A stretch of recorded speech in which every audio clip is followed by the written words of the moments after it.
What's poppin' world? Back at it again with another video for y'all. Y'all tapped in with the Head of the Game podcast. Y'all read the title. Let's get right into it. Now, this is a concept, right? Between those who have it and those who really don't, right? And I know some of this is relative and circumstance based,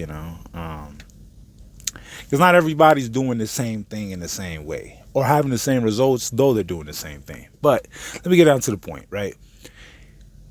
Between the haves and the have-nots is just this one simple concept, which is if you're doing it solely on your own or by yourself, or the way that you look at money, which is if your money is sitting still, it just depends on your perception of money, right? Because money can work harder than you, right? It can put in more work, it can put in more hours, it can also be more impactful and more productive.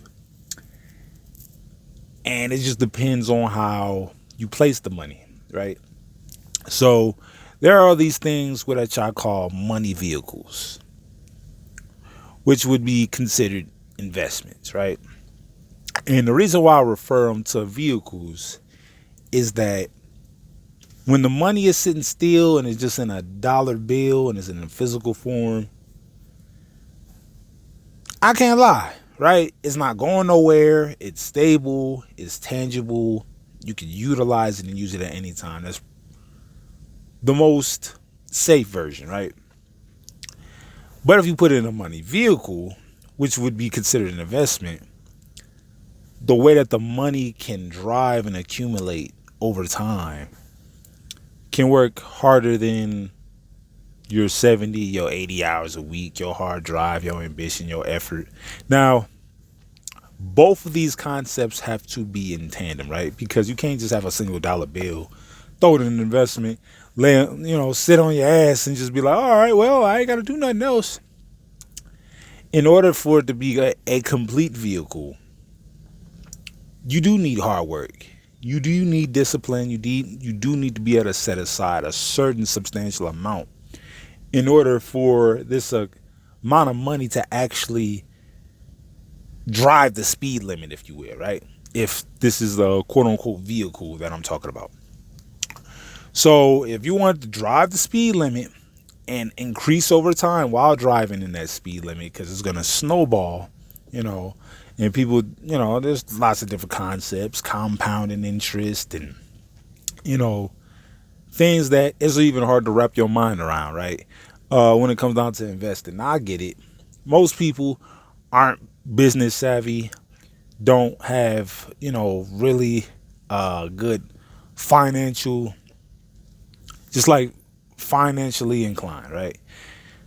Lots of people don't have time for that. They got other responsibilities, other obligations to figure out what a money vehicle is and how to spend money. It's hard to hold on to a dollar, right? That's why I was just bringing up this topic, is because it's to drive this point home. I'm gonna just use an example. Now, I'm not gonna use this example to say this is always the case or every time this scenario happens, this is the outcome, right? But I'm just gonna use this scenario as to drive my point home, right? So if you got a person that's working 50,000, working a job that earns them 50,000, you got another person that earns 90,000, and just because you have a bigger income doesn't mean you're gonna have a bigger outcome when it comes down to knowing how to manage and look at money in a certain way, right? Because these two people that have this earning potential over the next 10 years, an argument can be made based off of how the 50,000 person did it, right? They could be far ahead far as investment, passive income, so on and so forth, right? While the other person that's earning 90,000, living above their means. We understand this game, right? Which is, you can look like something or have a great opportunity on paper, which is nothing to downplay, right? Um, and I get that this analogy is sort of like the tortoise in the air, slow and steady wins the race. But you want to be one of those people where you have both skill sets, right?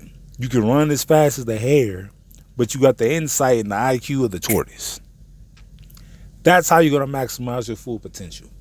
So you want to be able to get into something that's going to give you some earning potential, right?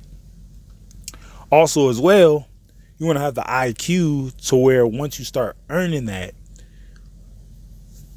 you don't have to be super duper frugal and super duper modest and super duper conservative in order for yourself to get ahead in life. All it takes is strategy, right? Now, budgeting seems like you would have to live like that, right? No vacations, keep your head down, work for 3 to 5 years, build you up a little nest egg, and then, okay, maybe you can start letting your foot up off the gas. I'm just sitting up there saying, like, though, if somebody can endure that, if you're young enough and go ahead and knock it out, sure, all right. But if you're like most men that kind of wake up around their 30s, the best thing to do is at least give yourself 90 days to 180 days. You feel me? Just set aside some money. Even if you save up 10,000, 4,000, even 2,000, right? Whatever milestone, whatever goal you want to set for yourself, and know what you want to do with this money, right? Before you even accumulate it. Because if you're just sitting on your money and sitting on your hands, though it's great to have a savings and an emergency funds, right? And I think that's also important as well. The concept of this is that passive income, this is how people get wealthy, right? They're not working 80 hours, 90 hours a week, compromising their health, maybe for a short period of time, but over time, they're taking that money and they're educating themselves and weaponizing the money against the system, right? And over time, you feel me? You really don't have to work like that. Like, you'll still work, in case you want some extra money, but working doesn't no longer become a necessity in this, in this situation or whatever. So I'm just sitting up there saying all that to say is that, your perception of money could determine the kind of outcome you have, right? And it's a variable, it's a factor. Like I said before, if you got obligations or responsibilities that's keeping your hands tied, then maybe some things you need to reevaluate, right? But it's 5 in the morning, y'all. Tired in the mud, but just want to do this video for y'all, man. Get this information out to y'all, man, because I know a lot of people got aspirations to do something big in their life. They want to take vacations. They want to be able to, pass something down to their kids. Everybody always talking about generational wealth and things of that nature. Hey, generational wealth, but I just feel like you also want to have generational information.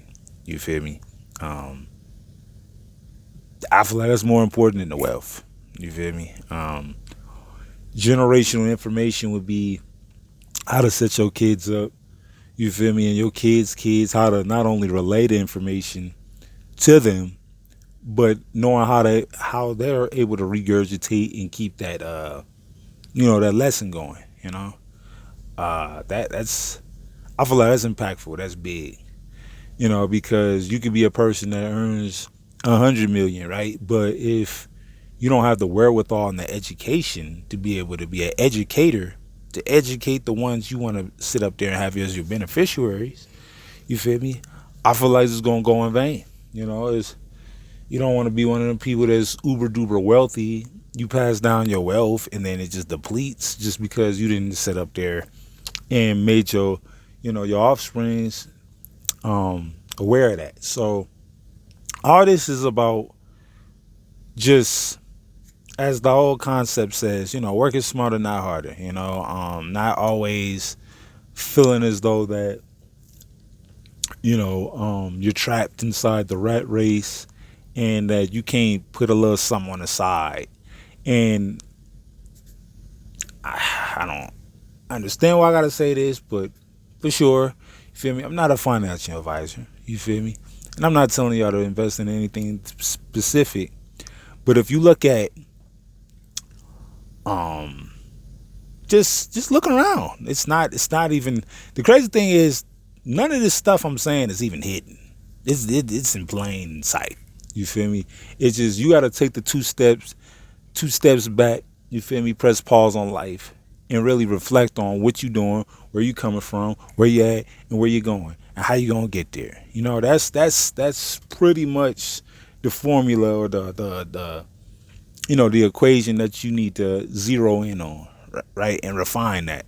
If something not working, you got to go back to the drawing board and figure out what it is. Or if it's not working yet, you feel me, maybe don't give up on it and keep pursuing. But that's something that you got to take out the time and assess. You feel me? So hopefully y'all enjoyed this video. More videos on the way. Come, like, subscribe. I'm up out of here.